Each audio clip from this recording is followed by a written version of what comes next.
Muy buenas, me llamo Susana María Araya Badilla, estudio Ciencias Criminológicas en la UNED y hoy les hablaremos sobre el tema de la tricología y fibras. En palabras breves, la tricología corresponde al estudio de pelos. Se le llama pelos en caso de animales y elemento piloso en caso de seres humanos. La estructura del elemento piloso corresponde y es conformado por cutícula, corteza y médula. Es muy importante contar con el equipo y material necesario y básico para el rastreo, el levantamiento y hasta el embalaje de un elemento piloso. El equipo básico consta de usar guantes, traje, cubrebocas, cubre zapatos, anteojos de seguridad, todo lo que sea para preservar la escena. En materiales tenemos, o sea, para el rastreo hay que usar un foco de luz blanca, para el levantamiento se puede usar una cinta adhesiva o pinzas de goma. Y también para el embalaje se utilizan sobres de papel. En este mismo punto es importante resaltar la importancia de la tricología. Esto es fundamental porque se relaciona tanto a la víctima como al sospechoso en la escena para hallar la culpabilidad o la presencia de la víctima en la escena. Ahora bien, las muestras cuestionadas son las muestras de elementos pilosos que se tiene en duda el origen, es decir, que no se conoce de quién son. Y las muestras patrón es las muestras de referencia.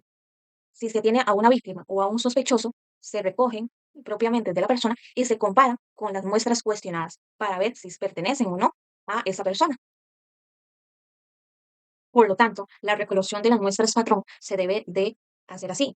Utilizar el equipo básico antes mencionado. Los cabellos deben de ser mayores a 2 centímetros. El levantamiento se da con las manos, ejerciendo una leve presión en el cuello cabelludo para arrancarlo, ¿verdad? Ese elemento piloso debe de ir en sobres de papel eh, y cada sobre debe de indicar la parte. En total, o sea, son como 100 elementos pilosos recolectados de una persona, pero de diferentes partes. En el vello público debe de ser de 25 a 30 elementos pilosos. Cuando se analizan elementos pilosos, es decir, las muestras, hay tres tipos de resultado. El primero es el descarte. La palabra lo dice. Hay un total descarte porque no coincide con la muestra patrón. Es decir, que no coinciden ni las características de clase ni de las individuales.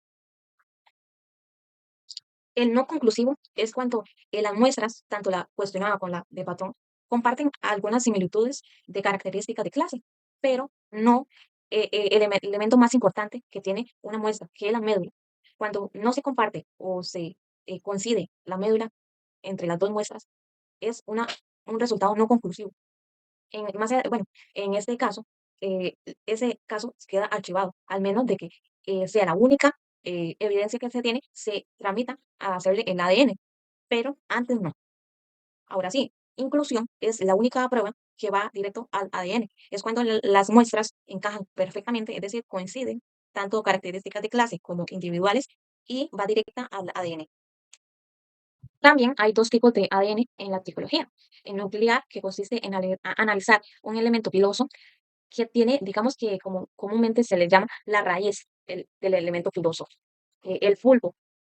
Y el tipo de mitocondrial es cuando esa raíz está en la fase telógena, es decir, se ha ido despimentando y se echa de ver cuando un elemento piloso se arranca con facilidad, es decir, que está muy suelto, está muy por encimita y no tienen tanto tejido. En eso consiste el tipo mitocondrial.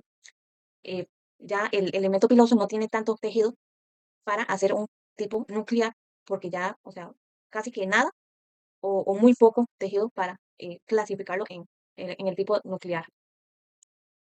Ahora sí, recomendaciones para prevenir una contaminación e evitar la pérdida de evidencia. El paso más importante es la utilización del equipo básico. Los elementos pilosos deben de ir en sobres apartes, o sea, separados. También el paso a la escena debe estar restringido, nadie puede entrar. Y en escenas abiertas deben de adecuar las necesidades a acciones como poner sillas, mesas, tiendas de campaña, así según lo adecue el personal forense. Ahora bien, hablando sobre las fibras, hay dos tipos, naturales y hechas por el hombre, también llamadas artificiales. Las naturales son orgánicas, es decir, hechas por la misma naturaleza. Y las hechas por el hombre son fibras sintéticas elaboradas por máquinas, industrias, etcétera. La importancia de las fibras está en que es una evidencia de transferencia, muy importante para establecer la presencia de un sospechoso o de la víctima en un lugar. Eh, Pasos para el levantamiento y el correcto embalaje de las evidencias de fibras. Bueno, tenemos que utilizar pinzas de hule, lo que antes mencionábamos, que la puntica tenga una goma para así no cortar las evidencias. No se utiliza agua, no se pueden cortar, no se pueden levantar con cinta adhesiva como los elementos filosos y se, se embalan exactamente en sobras de papel. Hay dos tipos de fases en que se divide un análisis de fibras, la fase preliminar y la fase confirmatoria. Ahora bien, vamos a dar unos ejemplos de casos o hechos para tener un conocimiento más completo. El ejemplo uno, en una finca ganadera se encontraron 5 reses muertas, destazadas. En el lugar se encontró un elemento piloso de gran tamaño y se analizó con un peón de la finca que tenía el pelo largo. Este había sido despedido por el dueño y supuso que era un sospechoso por la despedida de su trabajo. En afirmación, la muestra patrón del peón y el elemento piloso cuestionado coincidieron. Es decir, que se tomó el análisis de la muestra cuestionada, la muestra que se encontró en la escena, y se comparó con la muestra patrón que era del peón de la finca. Cuestionar era un resultado inclusivo, es decir, que él fue el autor de este hecho. En un doble homicidio, en una escena se encontró un pedazo de soga con, la que el homicida los asfixió.